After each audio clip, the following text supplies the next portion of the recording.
Okay. Hello chatters, my name is Rohit and you are watching Wrestle Chatter.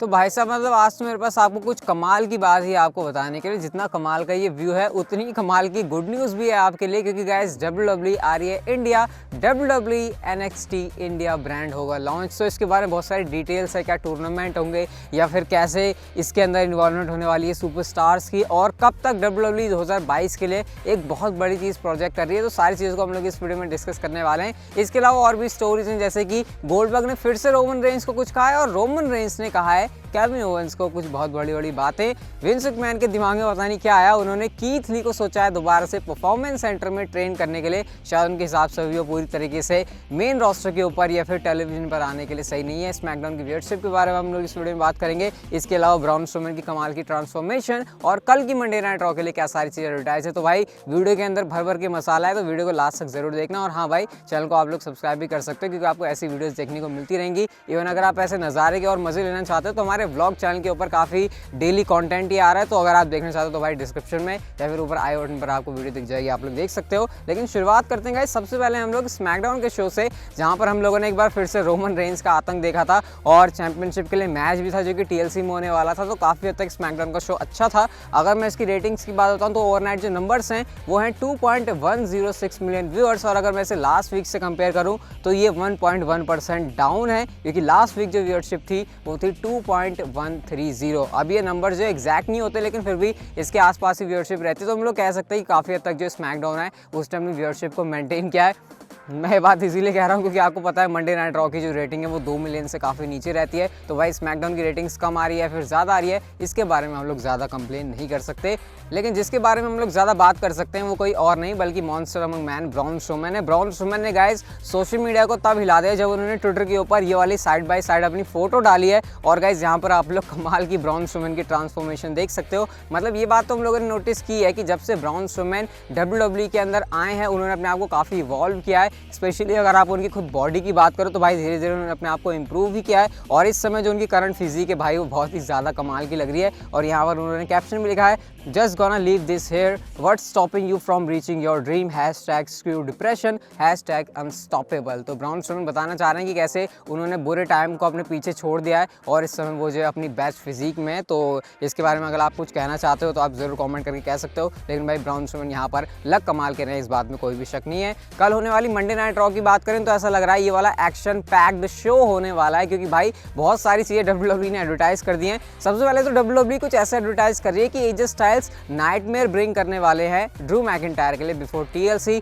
अब वो चीज़ क्या होने वाली है वो तो हमको कल ही पता चलेगी। लेकिन गाइस AJ स्टाइल्स का मैच भी ऑफिशियल हो गया है, किसके साथ? ड्रू मैकिंटायर के सबसे अच्छे दोस्त शेमस के साथ। तो कल के शो में काफ़ी ज़्यादा जो है AJ स्टाइल्स जो है एक्शन में रहेंगे, तो आप रॉ को बिल्कुल भी मिस नहीं कर सकते। इसके अलावा गाइस ब्रे वायट हमको फायरफ्लाई फनहाउस के साथ देखने को मिलेंगे, और इस बार जो फायरफ्लाई फनहाउस है ना ये अलग होने वाला है, क्योंकि ये उनके फायरफ्लाई फनहाउस से नहीं होगा बल्कि उनके जो कैरेक्टर्स हैं वो पॉसिबली हमको थंडर डोम में देखने को मिलेंगे। यानी कि इस बार जो लोकेशन है वो शायद आपको चेंज देखने को मिलेंगे, क्योंकि कुछ WWE ऐसा यहाँ पर एडवर्टाइज कर रही है। और अगर मेरी आवाज़ के अंदर आपको थोड़ा सा फंबल दिख रहा है तो उसके पीछे रीज़न ये है कि भले ही धूप आ रही है लेकिन भाई ठंड यहाँ पर बहुत ज़्यादा है, तो थोड़ा सा आप लोग उसको इग्नोर करना। लाना वर्सेस नाया जैक्स का मैच भी है जो कि आपको पता है WWE ने पहले से ही ऑफिशियली एडवर्टाइज कर दिया था। इसके अलावा न्यू डे जेफ हार्डी के साथ टीम बनाने वाले हैं और उनके अगेंस्ट होंगी हर्ट बिजनेस। तो इस तरीके से कल की रॉ भी जो है एक्शन पैक्ड लग रही है। और भाई अब कल ही देखते हैं रॉ के एपिसोड में क्या होता है। बाकी वीडियो तो आपको सुबह से चैनल के ऊपर मिल जाएगी, आप लोग चैनल के ऊपर आ सकते हो। बात करते हैं गाइस हम लोग यहाँ पर गोल्डबर्ग की। अब आपको मैंने रिसेंटली बताया था कैसे गोल्डबर्ग ने कहा था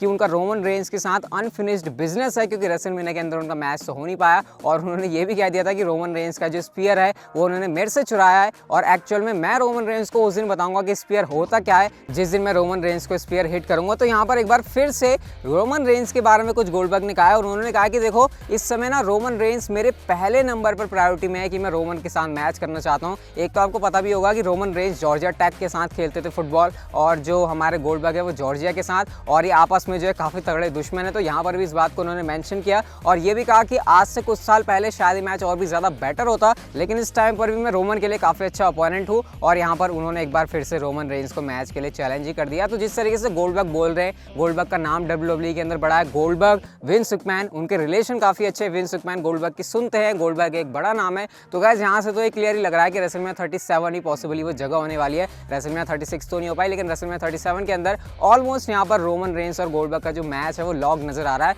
अगर विंस मैकमैन यहाँ से अपने कोई प्लान में चेंज ना कर दे। वैसे यहाँ पर गोल्डबर्ग ने ये भी कहा है कि रोमन रेंस के साथ तो उनका सिर्फ एक मैच होगा, लेकिन बाकी ड्रू मैकिंटायर और कीथ ली ऐसे नाम है जिनके साथ वो जरूर काम करना चाहेंगे। तो ये भी दो ऐसे आप लोग कह सकते हो मैचअप्स हैं जो कि हमको आगे बनते हुए दिखाई देंगे, क्योंकि भाई गोल्डबर्ग जैसा बड़ा नाम अगर किसी मैच को करना चाह रहा है तो विंस मैकमैन यहाँ पर उनसे कुछ मना नहीं करने वाले। बट फिलहाल आप लोग रेसलमेनिया 37 का वेट करो, क्योंकि रोमन रेंस के लिए एक तगड़ी फोर्स आ रही है। लेट्स सी जब इनका हमको कोलिजन देखने को मिलता है तो फिर यहाँ पर क्या इंटरेस्टिंग चीज़ें होती हैं। बट क्योंकि मैंने अभी बात करी कीथ ली की, तो गाइस एक बड़ी इंटरेस्टिंग बैक स्टेज स्टोरी सामने आई है, और वो ये है कि कीथ ली, ओटिस और वो डब्बा काटो और जो हमको एजे स्टाइल्स के साथ ऑमस देखने को मिलते हैं, विंस मैकमैन को ऐसा लगता है कि शायद इनको अभी इंप्रूव करने की जरूरत है, और इसी वजह से वीकली बेसिस पर इनको कुछ क्लासेस देनी होगी परफॉर्मेंस सेंटर के अंदर, जहां पर ये अपनी स्किल को और भी ज़्यादा सुधारेंगे।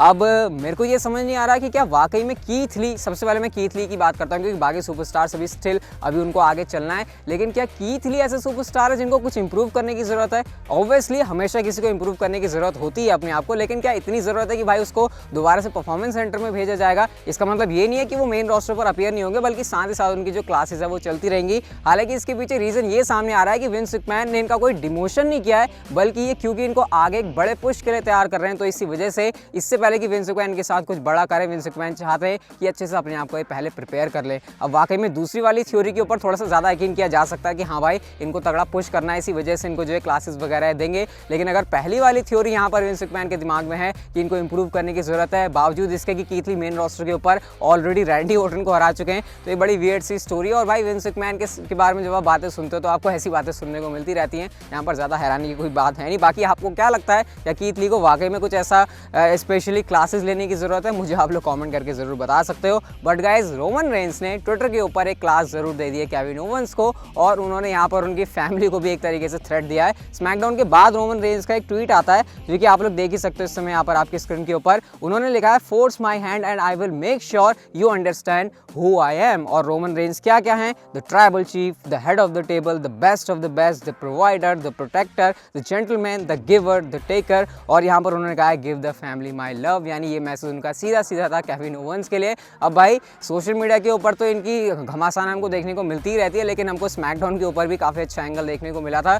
तो आउट ऑफ नोवेयर मैं कह सकता हूँ कि Roman Reigns and Kevin Owens की फ्यूड आई, लेकिन इसको एक काफ़ी अच्छी तरीके से प्रोग्रेस कर रहे हैं, और दोनों सुपरस्टार्स के एफर्ट्स हमको यहाँ पर दिख रहे हैं। और भाई हमें वेट नहीं कर सकता table sliders and chairs pay per view का, जहाँ पर यूनिवर्सल चैंपियनशिप टंगी होगी ऊपर, और दोनों सुपरस्टार जो है इस चैंपियनशिप के लिए लड़ेंगे। ऑब्वियसली दोनों ही सुपरस्टार्स मुझे काफ़ी ज़्यादा पसंद है, तो देखते हैं आप TLC पेपर व्यू के अंदर क्या होता है। लेकिन बात करते हैं आज की सबसे बड़ी स्टोरी की, और जैसे कि मैंने आपको वीडियो के स्टार्ट में कहा, जैसा ये नेचर अच्छा लग रहा है वैसे ही मेरे को एक बहुत बड़ी गुड न्यूज़ है आपको बताने के लिए, और वो ये कि guys WWE NXT India brand launch हो रहा है बहुत जल्दी। अभी इसके बारे में गाइस आपको शायद थोड़ी बहुत बातें पता होंगी, लेकिन मैं आपको डिटेल में बताता हूँ। सबसे पहले तो गाइस WWE स्पेशली प्लान कर रही है कि साल के शुरुआत में, यानी कि 26 जनवरी, जो कि आपको पता है हमारे लिए काफ़ी बड़ा दिन होता है, उस दिन पर WWE इस ब्रांड को लॉन्च कर सकती है। और शुरुआत में हमको यहाँ पर कोई टूर्नामेंट देखने को मिलेगा, जहाँ पर शायद इस टूर्नामेंट के एंड तक जीतते जीतते कोई सुपरस्टार क्राउन होगा जो कि चैंपियन बनेगा। और पॉसिबली यहाँ पर जो सुपरस्टार्स है वो हमको इंडियन ही देखने को मिलेंगे, जैसे कि सिंह ब्रदर्स आपको पता है, हिंदू शेर आपको पता है, जीत राम, इसके अलावा रिसेंटली भी आपको पता है लक्ष्मीकांत राजपूत और